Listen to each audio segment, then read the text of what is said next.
adalah kelas Industrial Power System BNE 43203. Harapnya tak ada pelajar yang tersalah masuk kelas tapi kalau nak dapatkan extra ilmu tak ada masalah. Saya tak pernah nak halang siapa-siapa yang nak masuk kelas saya, boleh je join. Okey, tak ada perubahan. Nama Mazuliana binti Zulkifli, boleh panggil saya Puan Mazu. Email address yang sama, nombor telefon yang sama, bilik pun sama lagi lah dekat blok A ni, tingkat 5 Okey, saya punya rule senang je, complete attendance. Kalau ada problem, jangan segan silu nak share dengan saya ataupun kalau malu minta kawan bagi tahu ke boleh juga. Janji communication tu ada antara kita. Okey, tak nak MIA, tak nak istilah menyusahkan lecturer tu tak ada bagi saya lah. Okey, saya akan cuba untuk bantu mana yang kita boleh bantu. Okay, so jujur, academic honesty ni jujur. Perkara pertama sekali bila dah online macam ni, kejujuran adalah paling penting. Sebab dengan adanya kejujuran, dia akan datang keberkatan. Ni penting nak bila final, bila test, tu penting sangat. Okay, attire, ini bila kita masuk lab. Nantilah next kita akan masuk lab. So macam biasa kita tahu slipper not allowed lah ya. Dan kena pakai pakaian proper. Okay, konsep saya senang. You give, I give it back to you. Simple. Okay, apa saja yang awak bagi pada saya atas arahan saya, memenuhi kriteria saya, insya-Allah saya akan bantu apa saja boleh. Okay, semuanya boleh dibawa bincang. Okay, communication penting. 2 kali saya sebut communication penting. Okey, berkenaan dengan kos ni kita akan sentuh pasal contact hour dia, okey, course outcome dia, syllabus dan macam biasa assessment. Then, okey, ini ialah berkenaan dengan kita punya information teaching and learning untuk IPS. Macam yang kita tahu, kelas kita sepatutnya 12.2 hari Isnin dekat MPP. Okey, lab hari ni 2 hingga 5 MRBK Computer, okey. Untuk consultation saya stay kat situ Wednesday 2 sampai 5 tapi dia tak valid lah. Saya open bila-bila 2 pagi, 3 pagi tanya. Tapi saya tak menjanjikan jawapan pada saat itu. Okay, attendance lebih pada 80% macam biasa Okay, ini sinopsis untuk lecture plan kita. Sinopsis ni dalam RPP ada. Okay, RPP ni saya dah letakkan di author dan semua orang dah boleh access lah author. Saya dah masukkan semua pelajar yang ada dalam sistem ada 20 orang kalau ikutkan dekat sistem yang register subjek IPS ni. So 20 orang ni lah yang dimasukkan dalam author. Dah ada dah, boleh download RPP, learning material, semua ada kat situ PDF. Okay, untuk IPS ni saya adalah coordinator. Kita tak ada section lain, hanya satu section saja. Okay, ni macam yang saya sebut tadi, study materials kita semua dekat author. Tak kisahlah lecture notes ke, lecture slides ke, ataupun saya punya lecture YouTube link. Okay, macam ni kan kita dah record dekat Gmeet, so saya akan masukkan dekat YouTube dan hanya letak link sajalah nanti dekat author memudahkan kamu dan tak beratkan kita punya device untuk download semua tu kan. Okay, lecture plan. Lecture plan ni untuk assessment, kita ada 4 je sebenarnya yang kita akan assess awak student semua, iaitu test, lab, project lab, kemudian kita ada assignment dan juga kita ada final. Okay, markah terbesar dia terletak di lab dan juga final 40%, 40-40. So untuk test kita ada 10% dan assignment juga 10%. Okay, dekat sini saya dah mention, ada tulis test kita akan buat pada minggu ke-10 hari Ahad 23 hari bulan 5. Waktu lab ni waktu lab 2 hingga 4 ni. Di mana author. Okay, untuk test ni juga sebenarnya dia bukanlah dah rigid dah fix, dia akan berubah. Kita tengok keadaan pada masa tu macam mana. Okay, kalau ada perkeliling yang dikeluarkan mengatakan kita kena buat face to face, jadi semua sudah akan datang ke MRBK Com ataupun dekat MPP lah, kita tengok mana tempat yang free pada masa tu. Okay, modul books yang ini ada saya berikan nama buku, authornya siapa dalam RPP. Boleh rujuk. Ni macam yang saya cakap tadi, assessment kita ada test, practical ataupun project lab, kemudian ada assignment 10% dan juga final exam 40%. Apa itu OBE? Okey, ini dah ulang-ulang banyak kali, dah tahun 3 mesti tahu apa itu OBE, Outcome Based Education. Jadi kat sini kita approach learning outcome. Sistem education yang kita approach ni berdasarkan pada learning outcome. Learning outcome ni macam mana? Bila awak dah belajar sesuatu, contoh macam IPS ni, awak belajar IPS, at the end of the course ni, hujung semester nanti apa yang awak dapat? Apa yang awak belajar sebenarnya pasal IPS ni? Okay, basically nanti kita akan go through RPP tu. Okay, satu-satu chapter kita go through apa benda sebenarnya yang kita nak student dapat lepas habis belajar setiap chapter tu. Okay, tu dia. So ada 3 domain yang kita lihat, kognitif, psikomotor, afektif.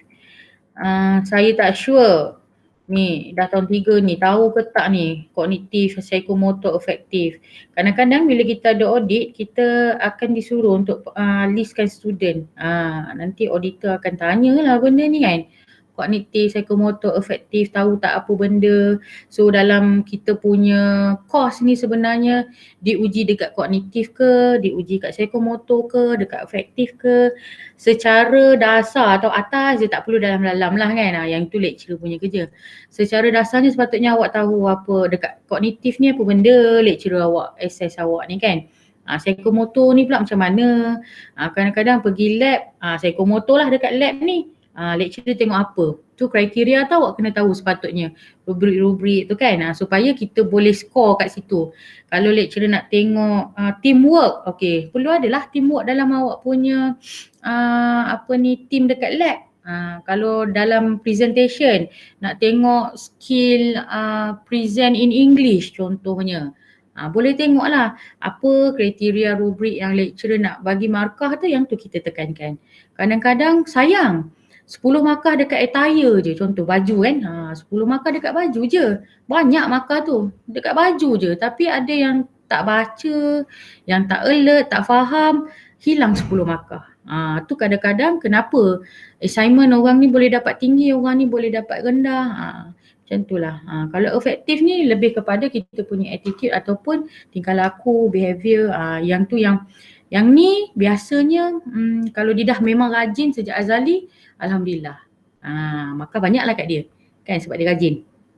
Ada banyak lagi. Dia macam-macam kriteria dekat efektif ni. Okay. Ni, ini yang kronik ni nak cerita ni. Apa tu sebenarnya PLO untuk setiap kos yang kita belajar. Semua dengar kan lagi ni? Dengar. Okey, saya continue. Untuk kita punya subjek ni, IPS ni, okey, kita ada 4 CLO, okey. So dekat sini 4 ni saya dah agih-agihkan dalam assessment kita. Contoh macam test, okey, test dia akan jatuh dekat CLO 1 dan 2, kognitif, okey. Kalau awak perasan dia ada C4, C5 ni. Kognitif 4, kognitif 5. Yang ni dia represent something lah. Okay, dia akan represent something. Domain dia ada. Kalau awak cari kognitif 4 dekat Google tu dia keluar apa benda kognitif 4 ni. Kita akan tengok dari segi apa. Kognitif 5 ni pun boleh tengok dari segi apa. Okay. So ini adalah tugas saya mengagih-agihkan setiap CLO ni dalam assessment awak yang 4 tadi tu. Test, lab, kemudian assignment dan juga final exam. Final exam pun jatuh pada CLO 1 dan 2. Okay, kalau tengok dekat sini CLO 1, dia dah terang-terang tulis kat sini demonstrate ability to investigate a common industrial power network based on electrical power regulation. So kalau tengok kat sini dia common, maksudnya sangat general.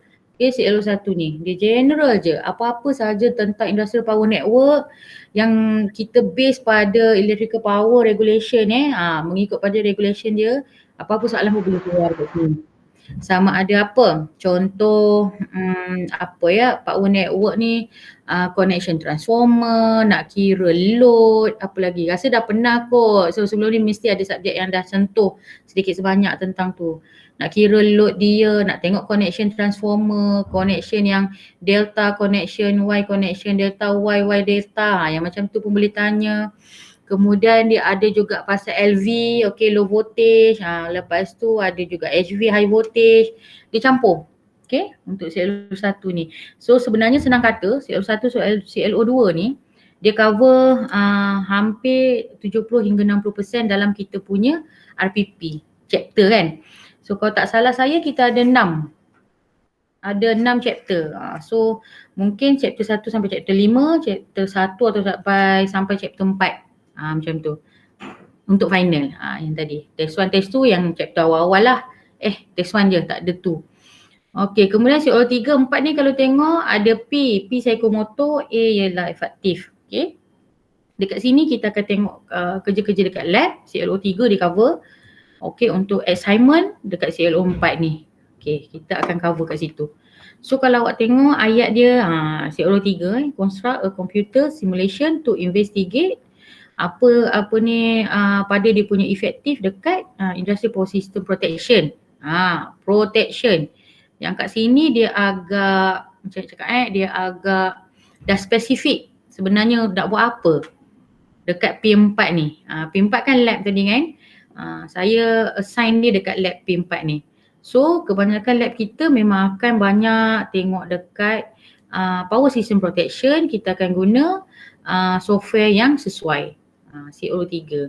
Kalau CLO4 ni pula dia jatuh pada A3. Yang ini lebih pada assignment. Okay, demonstrate ability to recognize the basic feature and evolution. Nampak ni.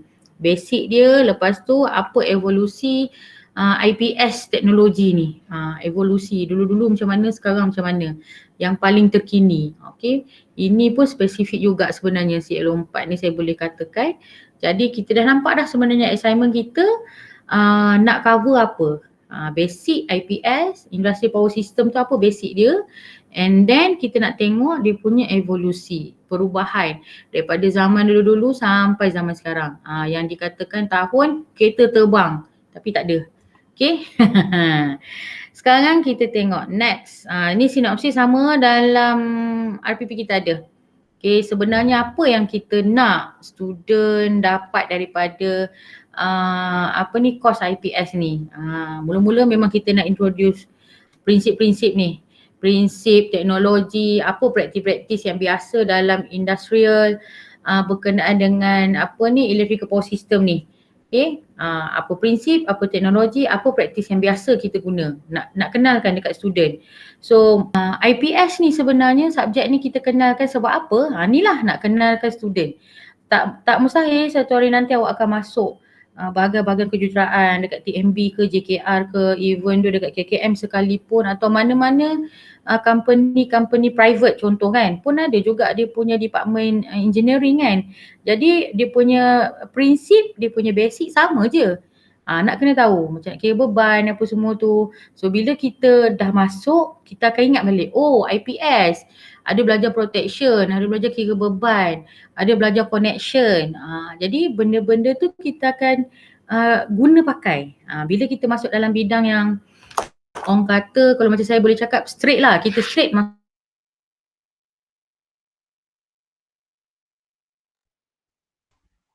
Doktor? Tak ada internet kot. Guna dekat tempat kerja.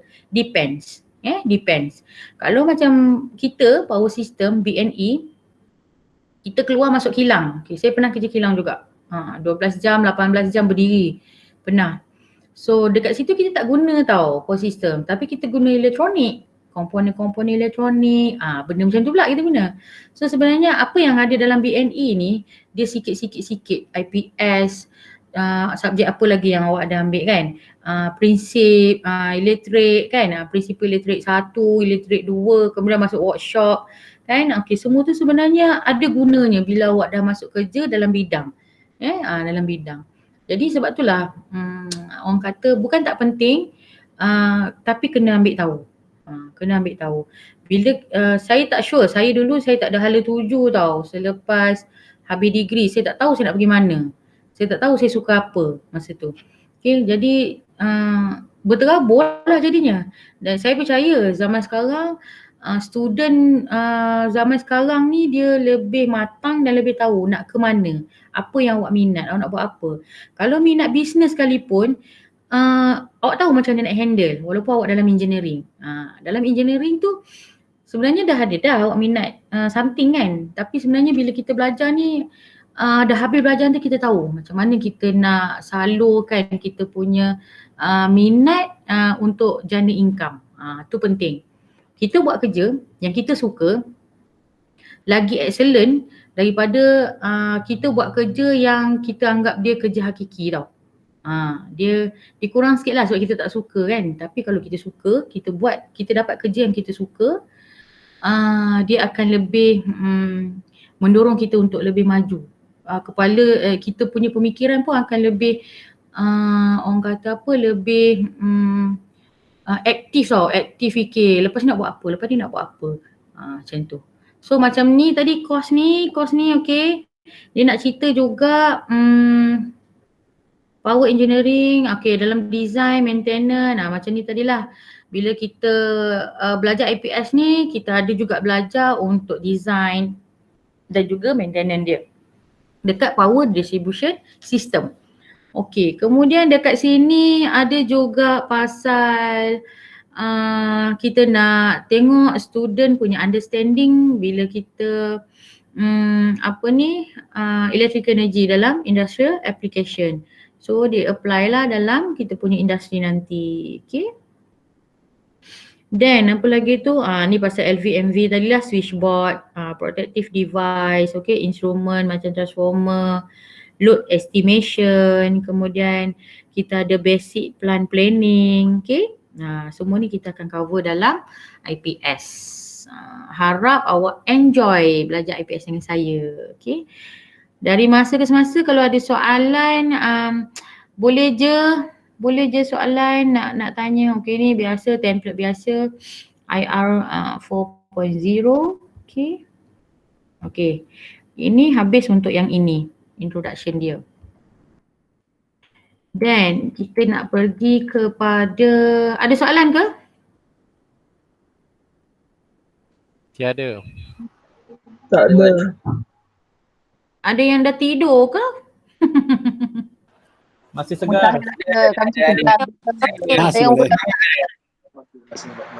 Dua nak bercakap Okey, tadi saya janji nak tengok kita punya RPP. Kita tengok RPP dululah satu-satu Okey, ini RPP awak dah boleh download dekat Otter. Okey, besarkan sikit. Okey. Okey, RPP then sinopsis dekat sinilah untuk introduce yang tadi yang saya cerita tu kan. Okey. Inilah sebenarnya berkenaan dengan IPS. Okey. Subjek ni kita memang offer pada SEM 2. Dia ada 3 kredit. Okey. Bila 3 kredit kita faham, kita kena hati-hati jangan sampai tergelincir dapat D ke dapat C, dia akan drag kita punya pointer kan. So hati-hati. So macam sini kita boleh nampak lecture 2 jam, lab 3 jam seminggu. So kita akan berjumpa selama 5 jam seminggu. Ini sepatutnya secara face to face, okay. Tapi untuk lecture macam yang saya cakap tadi kita akan buat hybrid. Okay, ni repeat lagi CLO 1, 2, 3, 4. Okay, sekejap kita nak tengok dekat dia punya okay, chapter ni. Saya masalah sikit kalau. Okay. Kalau tengok kat sini minggu pertama kedua sepatutnya kita dah habis chapter 1. Hari ni minggu ke berapa hari ni? 4 4 atau 4. 4. So sepatutnya kita ada dekat chapter 2. Chapter 2 minggu ni dengan minggu depan kan. So chapter 1 ni saya akan record bagi link YouTube chapter 1 ni berkenaan dengan overview untuk IPS. Okay, apa tu IPS? dia punya fungsi, so macam mana nak measure dia punya efektif, kemudian kita nak tengok IPS punya network, karakteristik, then dia punya losses dengan energy saving dia, kemudian dia punya reliability dan juga maintenance. So chapter 1 ni dia tak ada apa sangat lah ya.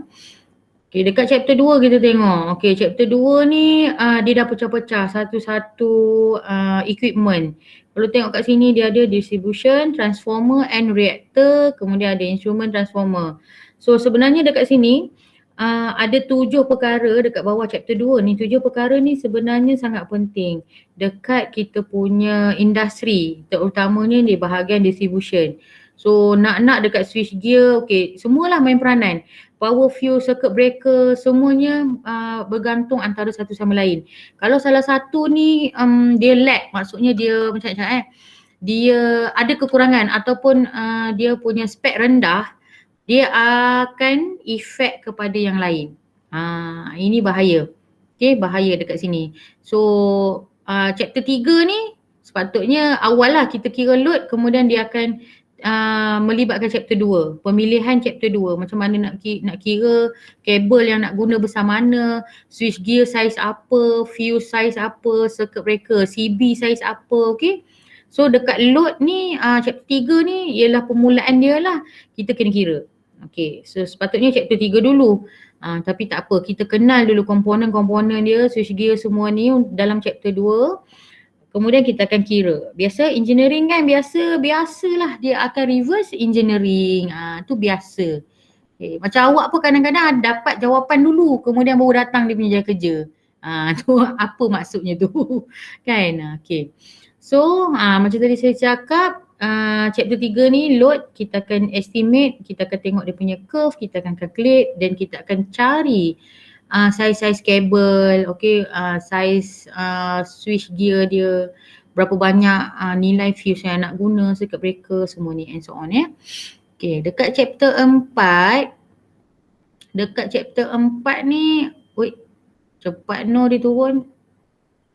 Chapter 4 ni dia akan tengok apa ni, industrial energy management. Dekat industri ni, energy management ni pun penting ya. Sebab apa kita tak nak ada pembaziran. Contohnya kita buat load calculation kan dah dapat, tapi kita ambil dia punya size semua besar-besar.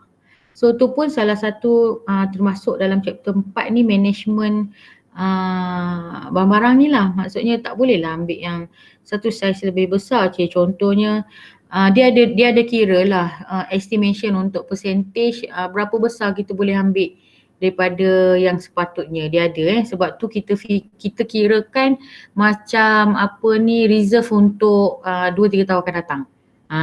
Macam contoh tadi dekat hospital kan, mungkin ada upgrade equipment. So bila ada upgrading macam ni, takkan kita nak buat rewiring lagi sekali. Yang itu memang makan cost dan dia pun memang makan masa. Jadi kita prepare satu slot atau maybe ikut percentage lah. Berapa slot yang kita boleh prepare, depends pada persen tadi tu, untuk kegunaan mungkin 5 hingga 10 tahun akan datang, contohnya macam tu. Okay. Dia ada perkiraan dia. So selain daripada tu, dekat sini juga untuk energy management ni kita nak tengok losses. Okay, losses dekat IPS ni, dekat industrial ni. So losses ni ada banyak sangat punca.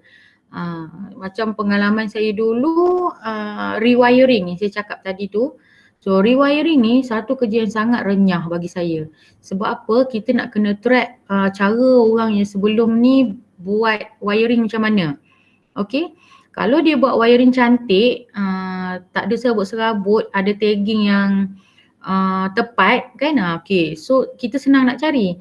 Tapi memang pengalaman saya dulu, dia punya susunan tu tak berapa cantik.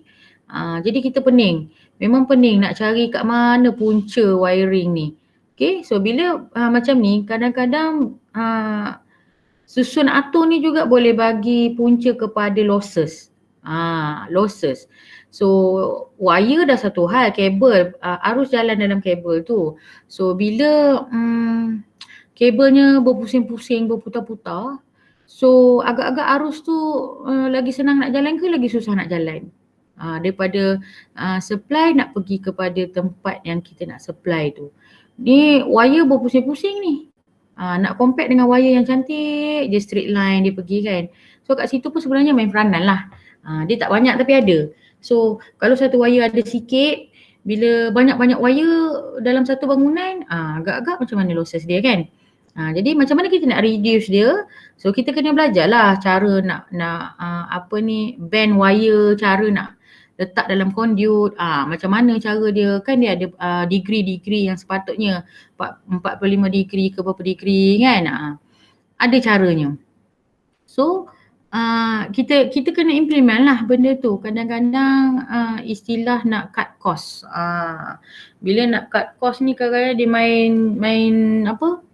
main tibai je kan buat wiring ni. Tak boleh lah macam tu. Okay, sebagai engineer sebagai engineer yang beretika, okay, kita kena follow.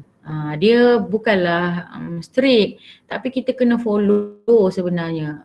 Kenapa adanya regulation semua tu kan? Sebab-sebab ni lah. So bila kita tak guna cara yang betul tu yang datangnya losses lah. Kemudian konon nak cut cost tapi tak sampai 5 tahun dah nak kena rewiring balik. Okay, benda-benda macam ni kita kena ambil kira sebenarnya. Then kalau tengok kat situ ada tulis energy efficiency. Okay, energy ni macam saya cakap tadi, bila bendanya dah terlampau banyak sangat losses, tak efficient lah lagi energy yang nak sampai tu kan. Battery application, battery ni pun satu isu juga. Pun ada pengiraan dia, bateri. Kemudian kita ada pula uninterruptible power supply UPS. UPS ni macam mana nak gunalah, nak apply dalam sistem kita nanti, power system. Okey, itu chapter 4, then kita tengok chapter 5. Chapter 5 pasal quality. Motor starting, application, industrial power factor correction. Okay, power factor correction ni rasa ramai yang dah terror ni. Kelas mesin semua dah ambil rasa kan. Ada power factor correction. Harmonic treatment. Okay, harmonic treatment ni dia nama pun harmonic treatment, dengar macam kronik kan. Dia kronik sikit lah ni. Tapi tak apa, saya ajar nanti. Boleh dekat harmonic treatment ni. Okay.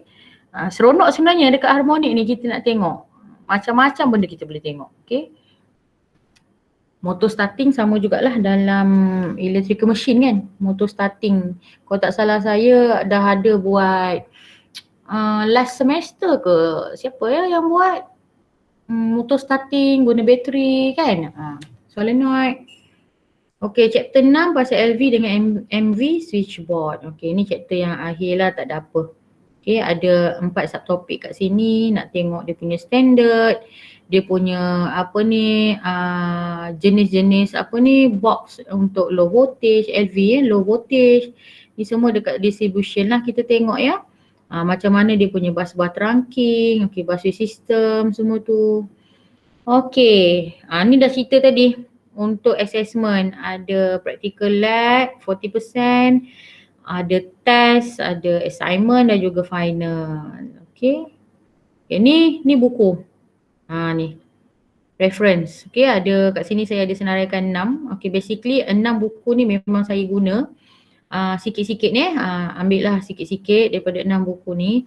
Then ada buku yang best. Buku yang best, yang first ni best juga. Tapi semua best lah.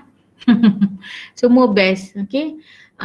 Kalau nak guna rujukan lain selain daripada yang saya senaraikan kat sini boleh kot lah awak jumpa yang lagi mudah untuk awak faham. Kadang-kadang buku ni dia benda sama je dia punya konten, tapi cara dia represent ayat tu ada orang senang dengan buku yang saya bagi ni kan, list ni ada setengah tu yang dia jumpa lagi mudah. So boleh je asalkan dia punya maksud tu sama tak ada masalah.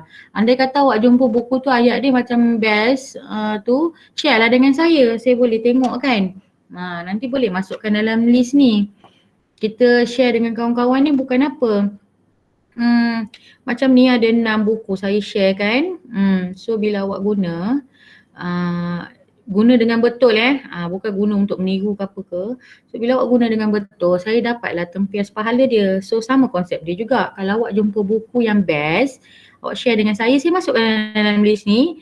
Okey, selagi dia ada dalam list ni, berapa ramai lagi adik-adik awak yang akan guna juga reference tu. Pahala berjalan tu. Okey, pahala berjalan. Sebab apa? Kita sharekan sesuatu yang manfaat untuk orang lain kan? Macam tu. So, ni tak adalah apa, ni saya verified by kita punya Ketua Jabatan Dr. Hairul Azwan. Okay, settle dekat RPP. So, bolehlah download.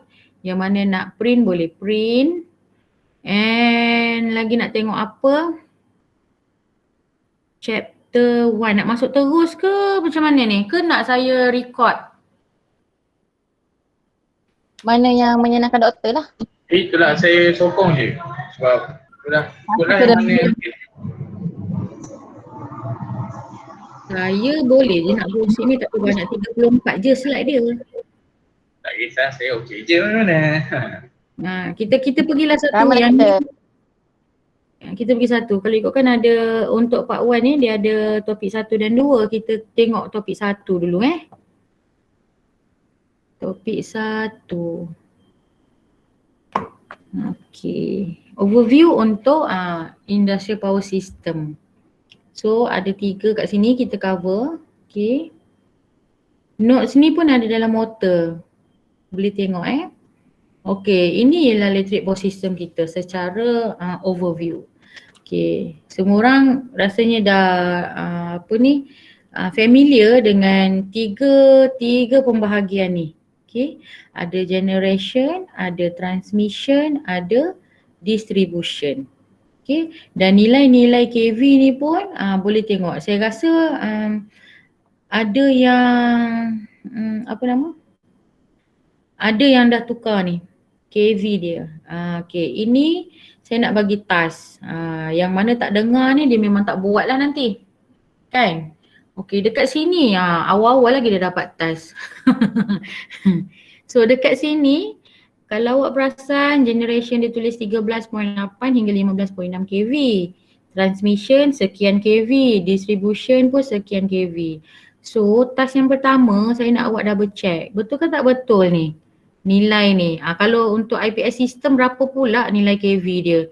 Range. Okay. Ini task yang pertama.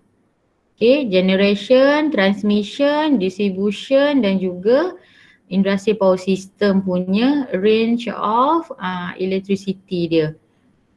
Task yang pertama. Okay. Kalau ada ketua ke boleh type dekat chat box tu. Mungkin kawan-kawan lain kadang-kadang dia terputus-putus ke internet dia. So dia boleh baca dekat chat box tu. Okay, generation, transmission, distribution. Saya ulang lagi. Dan juga industrial power system. Tengok balik dia punya electricity range dia. Okay. Kalau tak sama, cari dia punya justifikasi. Okay, awak justify apa yang menyebabkan dia dah tak sama, yang dia dah berubah. Mungkin ini ialah dekat negara mana. Okay, rate ni kan, range ni mungkin negara mana ni range ni kita tak tahu. Saya pun tak ada noted kat sini kan. Saya tak ada noted ni range kat mana. So maybe awak boleh tengok range yang awak jumpa tu sebenarnya negara mana. Adakah Malaysia, Zimbabwe? Tak tahu kan. Okay, so justify. Okay, itu task yang pertama. Okay, dekat sini ada cerita pasal planning. Planning untuk distribution system. So kita start daripada distribution system kat sini. Nanti kita akan sentuh transmission dan juga generation. Okay. Okay, dekat sini dia punya konsep power system dia. Analisis, dia akan select network configuration. Kemudian kita akan tengok type connection to ground. Dan macam biasalah technical features dia apa. Okay. Untuk network calculation, load flow dah keluar dah kat sini chapter 3 tadi. Kemudian ada short circuit calculation, ada energy balance. Okay. Rating dia dekat mana kita nak tengok kalau dekat distribution system ni. Ni dekat chapter 2. Nampak ada transformer, cable. Kemudian ada protective switching, ada juga tengok ni provision for redundant supply. Nanti kita tengok macam mana kita nak buat planning ni. Okay, dekat distribution system. Distribution system ni kita lah pengguna yang paling user akhir ni, banyak sangat benda yang kita kena tengok. Okay, rating ni memang penting sebab literate yang datang daripada yang di-generate dekat generation, literate yang di-generate kan daripada situ besar sangat nilai dia. Kan? Berapa banyak kita nak turunkan dia dekat transmission. Okay, cuba bayang kalau kita generate contohnya lah saya bagi 312 kV. Okay, daripada generation terus pergi dekat kita distribution. Agak-agak apa jadi kat rumah kita? Terbakar. Besar sangat dia punya kV tu. Barang elektronik kita tak mampu nak tahan. Okay, hari bulan terbakar satu Malaysia. Hati-hati. Okay, saya percaya mungkin ada antara kamu semua yang akan bekerja di bahagian generation nanti. Okay, yang mana minat dengan TMB tu kan. Lelaki, perempuan pun ada je sebenarnya. Kejarlah cita-cita pergi dekat generation tu, tengok macam mana TMB buat kerja untuk generate. Apa sistem yang dia guna. Sekadar penting. Dengar sekadar je semua dah takut kan. Tapi sekadar ni dia punya powerful, ya Allah ya Tuhanku. Kalaulah awak dapat dia punya tata cara kerja nak guna sekadar ni, memang sangat manfaat. Sebab apa saya cakap macam tu, dekat generation, dekat transmission, okay. Bila kita buat kerja-kerja tu semua, satu Malaysia dapat manfaat awak. Kan? Kalau blackout tu kena nilah sikit kan, tahanlah sikit. Tapi sepanjang yang kita tahu sistem listrik Malaysia takat ni alhamdulillah okey. Rakyat dapat guna dengan baik kan. Cuma takrif je lah nak kena tengok balik. Bila dah tukar smart meter ramai yang kata mahal apa semua kan. Yang itu TMB juga tu orang-orang yang duduk kat bahagian distribution dekat sale. Kena tengoklah nanti macam mana takrif tu kan. Subsidi-subsidi yang dapat daripada kerajaan ke kan. Macam tu. So sebenarnya orang yang dapat kerja kat TMB ni banyak tak pahala dia boleh dapat? Saya nak cerita pasal pahala kan? Banyak sangat pahala dia dapat. Awak duduk dapat kipas, dapat aircon, bila malam ada lampu, dapat belajar. Semua tu orang TMB memang dapatlah tempias-tempias pahala dia tu. Untuk kegunaan rakyat. Kadang-kadang bila kita kerja ataupun kita nak pilih kerja, kita pilih apa dulu kriteria utama kita? Siapa tahu? Gaji memang tepat. Tak ada pun orang fikir pahala, manfaat pada orang lain. Tak ada kan? Tak ada. Saya pun dulu macam tu juga. Sama. Jadinya bila dah makin tua ni kan, fikir kubur. Jadi dia fikir ke arah macam tu nak cari pahala. Jadi saya ceritalah dekat awak supaya pemahaman tu awak dapat lebih awal daripada saya. Saya umur 40 baru nak dapat pemahaman macam tu. Awak 20-an saya dah bagi dah cerita. So sedikit sebanyak awak boleh fikir manfaat pada orang. Contohnya bila nak buat apa-apa kerja ke, mesti kita letak dulu manfaat pada orang. Supaya apa? Allah bagi kita pahala. Macam itulah akhirnya. Gaji jatuh nombor 2. Bukanlah kita fikir pada gaji sangat kan. Okay, itu je lah tazkirah sikit. So distribution tadi, TMB. Okay, ni apa? Ini dia punya planning tadi kan. Kalau residential macam mana, dekat office, apa dia punya features, apa dia punya requirement. Kemudian action, mungkin ada backup protection. Jenis-jenis generator, tengok dekat office dia ada generator supply dekat action dia. Kenapa nak ada generator supply ni? Tu kenapa tu boleh tanyalah dalam ni supaya kita boleh kaitkan. Sebab apa? Office kadang-kadang ada orang bawa barang terlarang. Contohnya dia bawa microwave datang office. Padahal office mana boleh ada microwave kan? Contoh. Ataupun maybe dia bawa extra yang kuat sikit. Peti ais dia bawa office. Bawa drill. Bawa apa? Drill. Kan? Jadi benda-benda macam tu lah kadang-kadang kita perlukan. Generator ni untuk backup lah ya, action. So dekat medical, saya dulu medical lah. Okay, feature kita tahu dia memang life saving punya machine. Kemudian kita punya requirement ni memang yang high reliability punya, supply dia tengok kat situ. Tengok selective grading dia, powerful safety, power supply, SPS kat sini. Okay. Sebenarnya powerful safety ni mahal tau. Mahal ni, mahal. Nanti kita cerita. Bila sampai waktunya kita tengok. Okey, kalau dekat industrial kita tengok ada motor, load. Okey, nak minimize dia punya downtime. Kemudian kita ada different processes kat sini. Apa lagi requirement dia? Ada bus bar trunking system. Ni mesh electrical network. Mesh ni dah belajar kan? Ada mesh, ada apa lagi? Macam-macam. Dekat apa tu, principle electrical kot. Kemudian ada selective grading. So kat sini ada 1, 2, 3, 4 dia punya requirement. Okay, optimal network configuration sepatutnya mestilah meet requirement ni. Okay, dia ada nombor 1 dia apa, simple structure, kemudian ada high reliability of supply, kemudian kita punya losses tu low, lepas tu favorable dan juga flexible. Apa lagi ni, utility power outside. Okay, ni tak ada apa, diagram lah industrial distribution system. Okay, kau tengok dekat user ni, biasanya dekat user sini ada motor control, ada lighting panel board. Okay, kemudian dia ada switchboard, ada transformer. Okay, disconnect ni switch ke fuse ke apa, building. Dan ada ni dia punya asalnya outside switch gear. Okay, mestilah datang daripada apa ni, PPU pencawang utama. Tengoklah TMB punya site.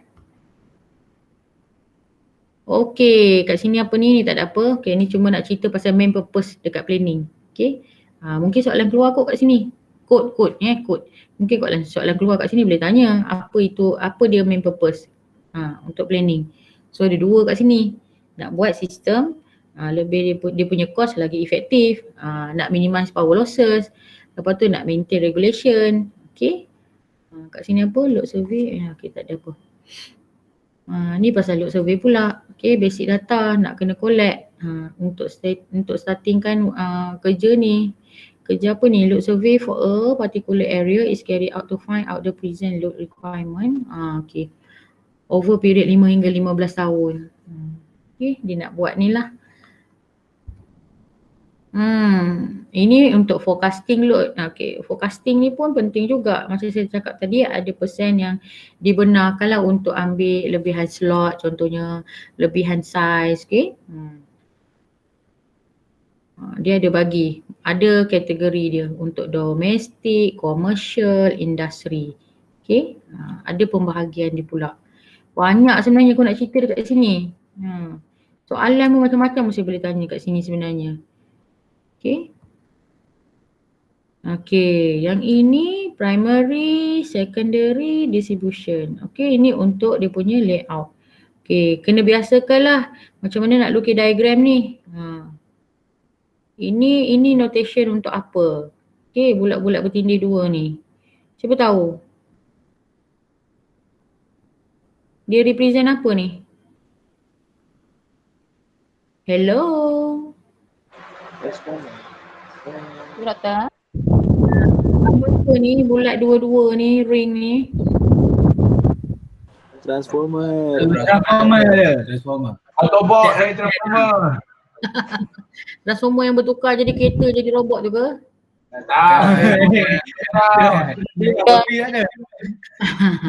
Itu pun transformer juga. Yang tu pun transformer juga. Transformer maksudnya apa? Transform, dia bertukar kan? Dia bertukar daripada robot jadi kereta, dari kereta jadi robot. Transformer lah tu. Macam ini dalam power system ni, nama dia memang betul lah transformer.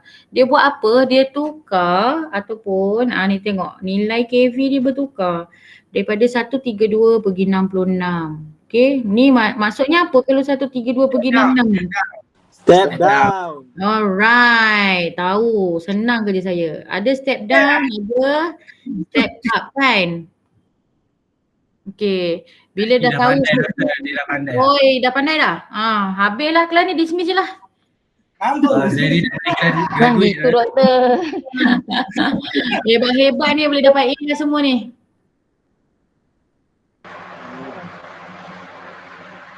Okay, so macam tadi lah saya cakap bila dekat sub transmission line ada apa 66 ataupun 33, okay. Yang ni penting. Kadang-kadang kan bila saya buat soalan, okay sini saya cerita sikit pasal soalan Kat sini memang suka saya buat soalan kat sini. Contoh, bila ada 132 kita step down kepada 66, kemudian ini transmission line dia, sub transmission line dia, jumpa lagi transformer ada 66 dengan 11 kV. Okay. Awak tengok sini 66, 66. Boleh tak kalau kat sini 11 kV, kat sini 66? Tak boleh ada, tak boleh. Betul. Set down. Kejap. Seorang je jawab. Kenapa tak boleh? Sebab dia kena sama lah data input output tu. Okay, betul lah tu. Memang kena sama. So, dekat line ni dia sepatutnya jadi berapa? 66 kan? 66. Betul 66. Okey, kadang-kadang ni memang banyak sangat yang suka buat silap. Saya dah tulis sini 13266 tapi dekat sini saya tak tulis. Okey. So sepatutnya bila dia daripada primary substation kita dah tahu dia 132 dengan 66 kV. Line yang selepas itu ialah 66 kV kan. So dia akan starting dengan 66 kV lah untuk secondary substation punya transformer. So bila dia start dengan 66 adalah mustahil dia nak jadi lagi besar kat sini sebab dia nak turun kepada distribution punya substation. Itu kita kira logik akal fikiran kita. Kadang-kadang bila terlampau nak jawab punya soalan, dia dah lupa dah nak kira hal logik-logik ni. Dia main taram je kira sekali dia dapat dekat sini boleh jadi dia bukan step down, dia jadi step up. Ada yang buat macam tu. Jadi kena faham dekat sini. Daripada mana elektrik tu datang, dia nak pergi ke mana. Contoh, okey. Kalau macam ni kita dah tahu dia daripada substation nak pergi daripada transmission lah ni sebenarnya kan. Transmission line dia nak pergi kepada distribution. So sepatutnya dia step down. Lagi banyak sebenarnya dia boleh lagi banyak ni kat sini. Transformer ni boleh lagi banyak. So dekat sinilah kita sebenarnya boleh kira sama ada guna dua transformer, contoh start dengan 132 turun 66, lepas tu 66 turun 11. Adakah dengan cara ni dia lagi jimat, lagi efektif atau efisien kalau kita guna sebenarnya tiga transformer. Tu semua boleh kira tu, ni semua permainan masa kerja. Kalau buat design nanti memang selamba lah benda ni dia dah tahu dah.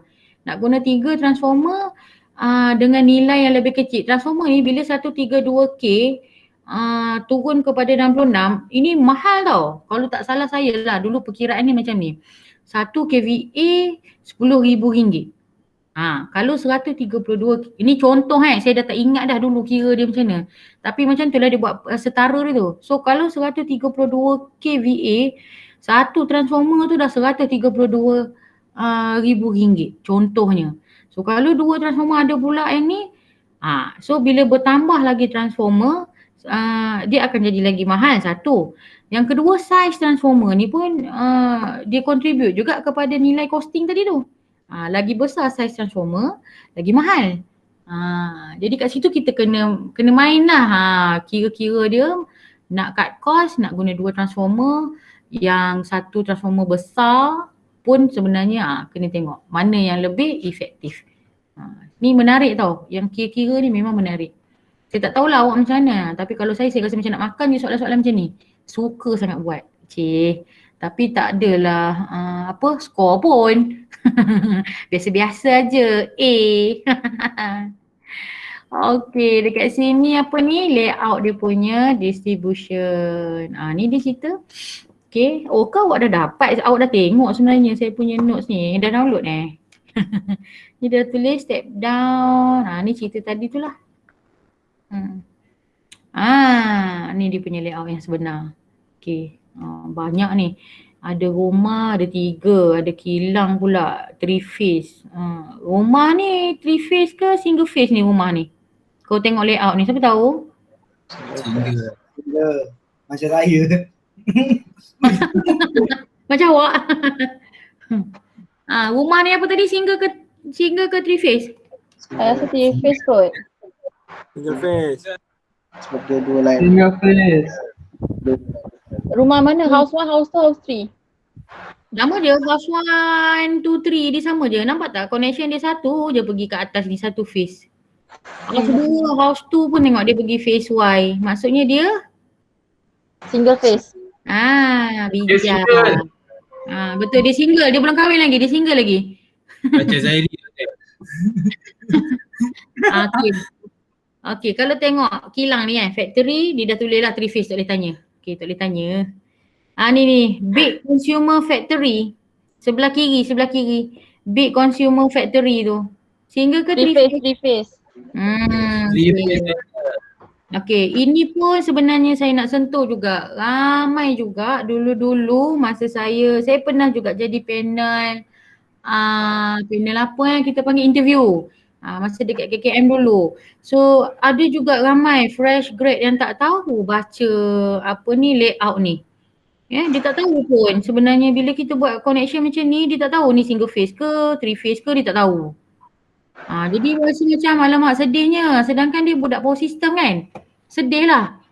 Sepatutnya tak adalah, kita kan belajar. So sebelum interview tu kita review balik sikit-sikit basic macam ni je. Nak tengok single phase, 3 phase, kemudian nak tengok apa lagi. Ni yang simple. Okay. Perintang punya warna tu. Pun ada kadang-kadang tau dia tanya waktu interview. Simple je. Tapi kita tak boleh jawab. Sebab apa? Dah lupa dah pun. Itulah nak ceritanya pengalaman interview tu. Banyak lagi lah. Nanti dari semasa ke semasa saya share, jangan risau. Okay, macam ni kita cerita pasal apa? Supplies at low voltage. Okay, bila low voltage 240, 415. Benda pula tu. Okay, kalau macam yang ini kita ada tengok 275, 132, 33 and so on. Okay, dia tengok dia punya types of load. Okay, sama ada tu apa, maximum active power, kilowatt, maximum reactive. Ni active power ni pun kadang-kadang ada juga yang tersilap. Active power dia bubuhnya kVAR dia punya unit. Allahu Akbar. Kesian pula. Saya rasa kesian kat saya. Stiker. Mic. Mute kan, mute. Oh, okay. Okay, so macam kat sini pun penting. Unit untuk active power, reactive power, kVAR, okay. Yang mana satu P, yang mana satu Q, yang mana satu S. Sepatutnya kita tahulah okay. Asyik guna perkataan sepatutnya je. So tak patut tak patut. So untuk motor load, motor loads ni kena tahulah dia punya type of control, macam mana cara starting, okay, and so on. Untuk non-linear load dengan harmonic current injection, hebat sangat ni harmonic current injection.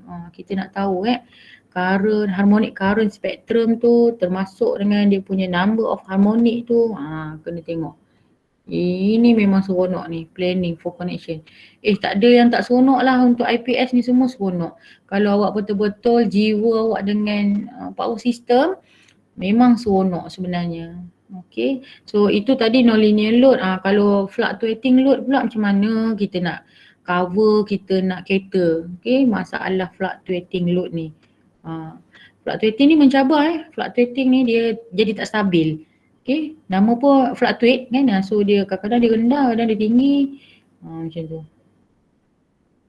Okay, so kalau yang ada sensitive load, voltage dia nak tengok juga, okay. Kemudian kalau shunt connected, shunt ni apa? Shunt, nama lain dia shunt. Siapa tahu? Dah, semua tak nak jawab pula dah.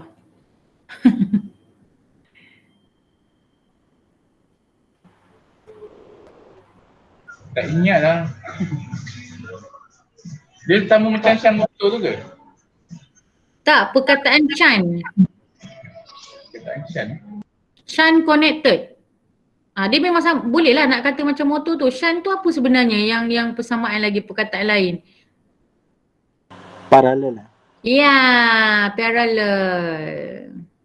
So sebenarnya dia nak cerita je, reaktor dengan kapasitor punya connection tu ialah parallel saja, buat ayat bombastik, shunt connector. Macam tu. Kan, tapi sebenarnya dia adalah nak cerita pasal parallel tu. Sebenarnya bila parallel lagi bagus ke tak bagus ke, nak compare tu kalau kita buat connection dia secara series. Okay, dia depend pada situation dan depend pada sistem yang kita nak guna. Ada masanya series tu bagus, ada masanya shunt tu bagus, parallel okay. Ada sebab, dia ada sebab kenapa nak shunt ke nak series. Okay, yang ini berkenaan dengan voltage and frequency consideration. So ini ialah dia punya, macam mana kita nak kata kan, ni macam rating lah lebih kurang. Okay, dia punya rating, voltage dengan frekuensi yang kita consider lah. Okay, kriteria dia contoh macam ni 415 dengan 240, dia punya percent variation kita kata kat sini negative 10% dan juga plus 5%. Macam ni plus minus 5% untuk voltage level yang macam ni. Okay. Rating dia lah lebih kurang. Okay. Ni pun sama, dia cerita pasal single phase, 2 wire, 240 volt, okay, up to 12 kVA maximum demand. Ni apa ni, cara tulis ni pun penting single phase, 2 wire, 240 volt, up to 12 kVA maximum demand. Dia ada maksud sebenarnya ni. Okay. Jangan main-main, main tiba je tu mata balik. Dia ada maksud. Yang ni saya cerita bila kalau dulu saya pernah juga experience dalam department untuk apa kita panggil lah, buat dokumen tender. Dokumen tender main dengan ayat je. Ayat macam ni penting lah ni kena tahulah. Nak letak apa depan dia dulu. Kemudian wire, kemudian volt, kemudian up to berapa maximum demand. Semua kena belajar ni. See? So bukanlah sekarang ni awak nak kena ingat semua benda, tak ada. So nak ceritanya next nanti dah masuk kerja, kalau tiba-tiba tercampak dekat department yang kena buat dokumen tender, awak dah ingat dah, oh dulu ada belajar kat sini. So dia punya basic knowledge tu dah ada, boleh google, kita cari dia punya info semua kan. Kalau saya dulu saya suka tanya senior. Kita dah ada basic knowledge kan, janganlah tak tahu sangat kan. At least kita dah ada basic knowledge tu dah ada. Kita google sikit, cari info dan pergi cari senior. Macam mana cara yang betul dekat tempat kerja. Sebab kita tak ada experience kan, first time masuk kerja, kita tak tahu nak buat macam mana, betul. Janji kita ada basic knowledge. Basic knowledge yang ada tu tambah dengan kita punya attitude tadi, yang dekat apa tadi, attitude dengan behavior, efektif kan. Tambah dengan yang itu, added value dia rajin. Biasa orang yang rajin ni dia memang mudah sangat maju ke depan insyaAllah. So kat sini dia ada cerita lah, ni pun cerita juga sama, 3 phase, 3 wire, 11 kV untuk load. Untuk load berapa, 1000 kVA maximum demand dan ke atas. Semua ada cara tulis dia. Okay, ini ialah dia punya classification untuk distribution system. Tak ada apa. Okay. According to nature of construction, boleh baca. Boleh baca overhead. Kalau tak faham boleh tanya saya yang ini. Basically ini adalah dia punya klasifikasi. Okay. Ini apa ni? Primary distribution line. Feeder, kita panggil feeder. Yang ni biasa nampak tepi-tepi jalan ada feeder ni. Dia kecil je, feeder ni tak besar. Okay. Kat sini dia cerita apa? Secondary substation, load approximately 5 MVA, okay. Ada 3 different ways, okay, di mana kita boleh letak lah primary distribution line ni. Letak kat mana, ada 3 cara. Okay, radio primary circuit, ada loop, ada ring. Primary. Ni dia punya gambar. Tadi primary distribution. Okay. Kat sini ni lah. Ini radial. Okay. Penting penerangan ni penting ni, penerangan ni. When each circuit coming out of a substation is separate from the other circuit, no interconnection with any other circuit, kita panggil dia radial circuit. Okay. Gambar ni pun penting ni, gambar ni. Catat ni penting. Ada hint tu kat situ tu, ada hint. Tapi tak janji Okay, ini dia punya kelebihan untuk radial feeders. Okay, apa kelebihan dia, heavy load, semua tu lah. Okay, yang ini untuk loop primary circuit. Kita tengok gambar pun kita tahu dia memang looping. Kan, looping. Bagus ke tak bagus jenis line yang macam ni. Circuit breaker 5, 6. Okay. Ini dia punya secondary substation dia. Turun 11 kV. Ada circuit breaker kat sini. Nak pergi substation 2. Ini ada substation 1, tepi ni 2, tepi ni 3. So kalau jenis loop ni lebih selamat. Orang kata lebih selamat. Kenapa dia lebih selamat? Ni kena cari. Okay. Tadi dah ada satu task kan. Ni pun menarik kan nak buat task yang kedua ni. Sekejap Saya memang suka buat task yang terkejut-terkejut macam ni. Sekejap lagi baru saya tulis balik apa yang awak nak kena buat.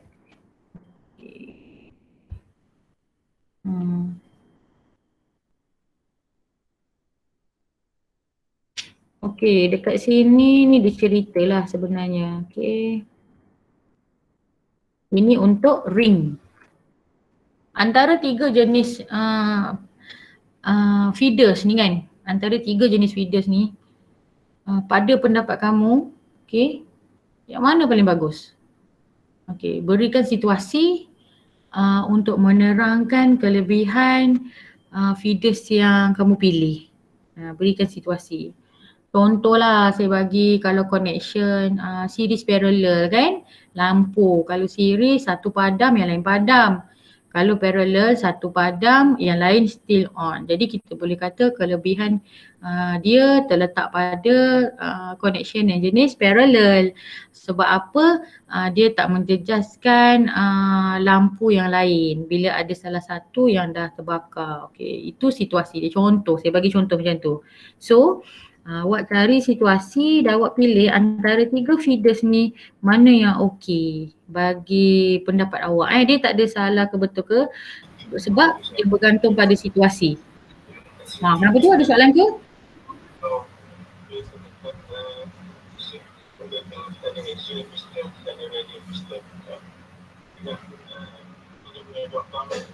Ini tekan tu. Tekan mic.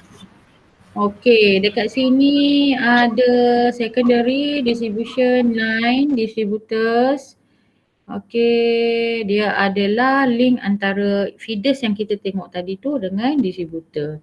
Okey, sini feeders. Okey, ini ialah distribution substation. Kemudian dia ada distributor kat sini. Okey, user lah yang hujung tu.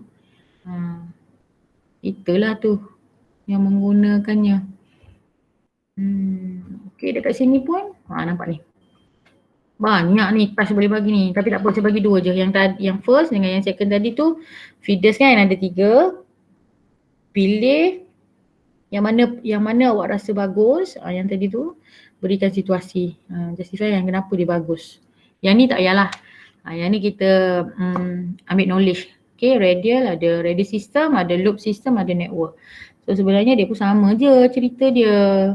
Mana yang okey. Okay, kalau radial system ni tengok. Okay, daripada 11 kV line kita ada 220 kV kat sini. Transformer, okay, dia step down kan kat sini daripada 11 jadi 400 volt. Okay, kat sini ada dekat low voltage ada circuit breaker. Okay, bagi kepada 2 ada radial, line 1 dan 2. Boleh je lagi nak banyak-banyak lagi pun boleh. Okay, ini contoh untuk radial system. Okay, kalau loop, loop tengok kat sini dia looping lah, kat sini looping kan. Tadi radial dia tak ada looping. Okay, dia bahagikan aja macam tu. Okay. Kat sini dia ada looping. Yang depan ni masih lagi sama. Okay, daripada looping kat sini ada satu switch. Switch kat sini. Okay, circuit breaker kat sini dia ada mention circuit breaker dengan fuse adalah untuk protection. Okay, protection. Kadang-kadang boleh juga soalan ditanya kan. Okay, yang ni bank secondary system. Bank secondary dia macam ni lah. Daripada apa ni line yang 11 kV ni dia pecah pada 3, ada guna 3 transformer. Kemudian ada fuse, dia pecah lagi. Okay. Okay, yang ini dia kata apa? Kenapa bank? Bila ada 2 atau lebih supplier tadi. Daripada primary kan. Macam ni tadi kan ada 3, 1, 2, 3 primary. So, ni dia dah tulis. Further advantages of this system. Okay, ada apa? Dia more reliable.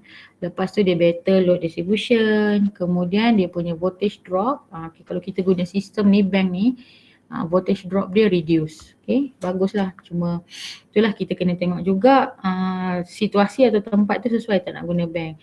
Adakah berbaloi dari segi costing tadi. Okay, kadang-kadang radial pun dah memadai. Jadi semua tu kena ambil kira. Oh, dah habis lah. End of slideshow. Okay, dekat situ untuk topik 1. Okay, dah settle. Okay, yang ini untuk ini next topik tu kita insya-Allah ada apa-apa lagi soalan tak? Ada yang tak faham ke ataupun blur ke ataupun tak tahu nak tanya apa? Kalau tak ada apa-apa, saya tangguh dulu kelas untuk hari ni. InsyaAllah esok kita jumpa 12 sampai 2 dekat Jimmy juga. Saya akan bagi link. So, Assalamualaikum warahmatullahi wabarakatuh. Dan terima kasih. Waalaikumsalam. Sama. Terima kasih Puan. Selamat. Salam. Terima kasih Puan. Selamat petang. Selamat.